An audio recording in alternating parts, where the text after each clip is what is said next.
Dalai Lama. Just two words, yet they evoke in the minds of millions an image of a great spiritual leader, a symbol of peace and boundless compassion. We often see him with a gentle smile, bestowing blessings upon crowds or speaking powerfully about global issues. That aura seems endless, covering every aspect of his life. But have you ever wondered what lies behind that serene smile and the immeasurable respect? The life of a Dalai Lama, is it truly a pure divine gift? Or is it also a burden, a silent sacrifice that few truly comprehend? This video will take you deep into the lesser-known aspects of the life of the 14th Dalai Lama, Tenzin Gyatso. We will explore the challenges, the limitations, and the losses he has faced since he was a young boy. Our goal is not to diminish the reverence for him, but to gain a more truthful and multifaceted understanding of the life of an extraordinary human being. One who from birth carried a great destiny, a destiny that at times perhaps might feel like a truly sucky burden. Let's rewind to a poor rural area of Tibet, where the boy Lhamo Dhondup was born in 1935. His life was no different from that of other children in the region, playing in the hills, helping his family. But fate had another role in store for him. When the 13th Dalai Lama passed away, senior lamas began a years-long search for his reincarnation based on sacred signs, dreams, and the guidance of oracles. In 1939, when Lhamo Dhondup was just 2 years old, the search party arrived at his village. They brought with them belongings of the 13th Dalai Lama, mixed with ordinary items. According to tradition, the child believed to be the reincarnation would recognize the objects of his previous life. And miraculously, young Lhamo Dhondup unhesitatingly chose the prayer beads, the drum, and the staff of the 13th Dalai Lama. That moment changed his life forever. From an ordinary boy, Lhamo Dhondup became the 14th Dalai Lama, the embodiment of the Bodhisattva Avalokiteshvara. He had to leave his family, his loved ones, to live in the magnificent Potala Palace, embarking on a completely different life. Try to imagine the loss of a child separated from his family, from everything familiar. His childhood was no longer filled with carefree play, but instead with solemn rituals, profound Buddhist teachings, and the immense expectations of an entire nation. Personal freedom was taken away from him even before he could fully grasp the world around him. That is the first and perhaps the greatest burden that a person born as a Dalai Lama must carry. Once officially recognized as the Dalai Lama, Tenzin Gyatso's life entered a new era, an era of rigorous training and immense responsibility. He was educated by the most learned lamas, studying Buddhist philosophy, history, Tibetan culture, and art. This learning process was incredibly strict, demanding intense concentration and self-discipline. His day began very early, with hours of meditation, diligent study of scriptures, and solemn rituals. Try to imagine a child at an age when his peers are playing and exploring the world, having to confront profound Buddhist teachings and complex philosophical concepts. The pressure to comprehend and practice these, to be worthy of the role as the embodiment of a bodhisattva, was undoubtedly immense. He had no free childhood, no ordinary life experiences. Every action, every word had to be cautious, an example for millions of devotees. The expectations of an entire nation rested on the shoulders of a very young person. But the burden of the Dalai Lama did not stop at the spiritual realm. Historically, he was also the political leader of Tibet.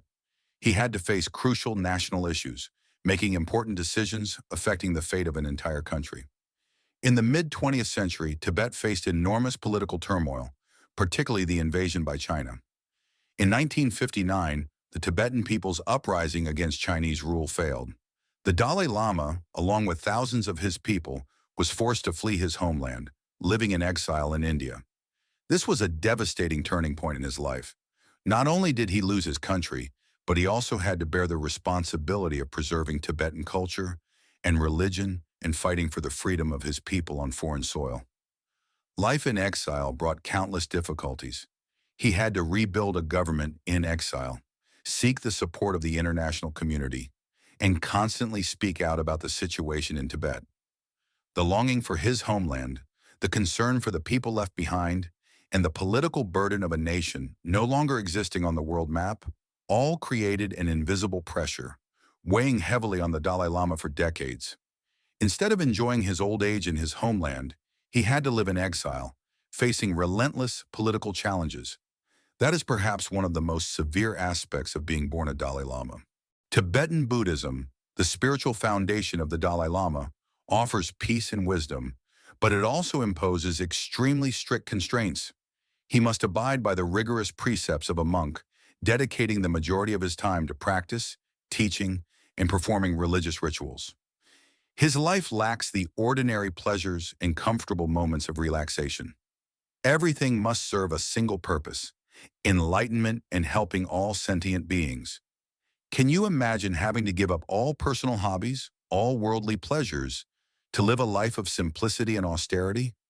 You are not allowed to have private romantic relationships, nor are you permitted to enjoy material comforts.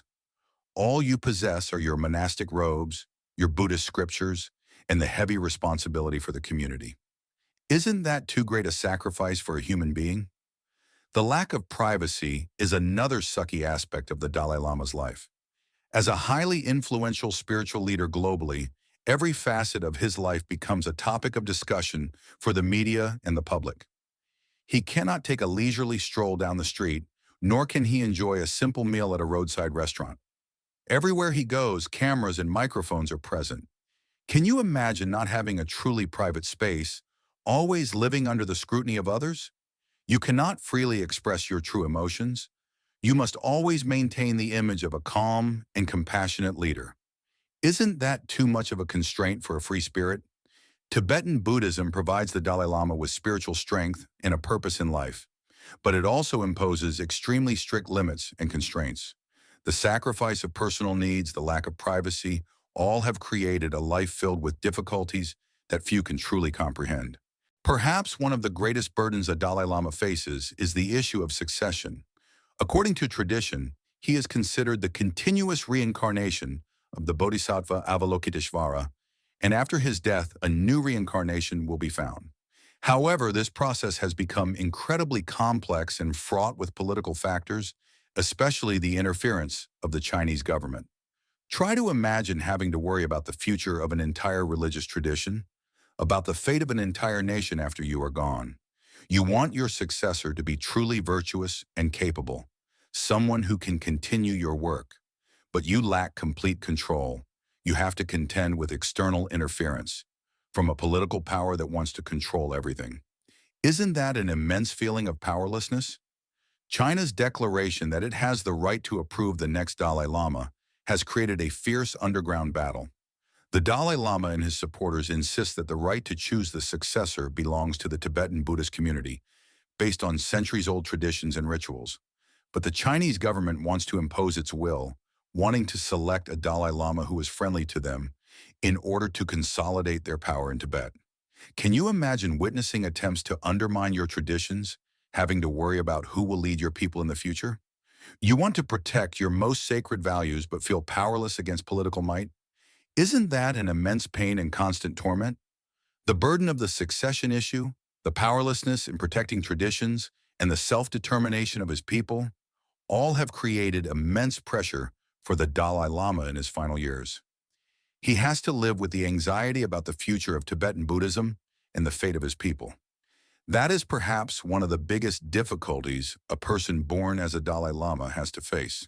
The 14th Dalai Lama's life is a poignant testament to spiritual strength and boundless compassion, facing insurmountable odds.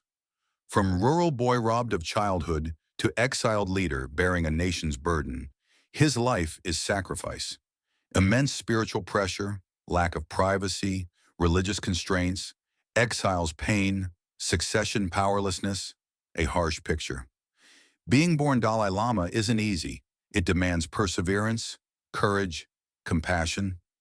Despite difficulties, he's always optimistic, dedicating life to serving humanity, spreading peace, and inspiration, proving spirit's strength overcomes adversity with kindness. So why suck being Dalai Lama? Because behind the aura lies a life missing simple joys, a heart burdened with pain, responsibility. But these difficulties forged a great spiritual leader admired globally. His story reminds us of compassion, resilience, spirit's power against the toughest challenges.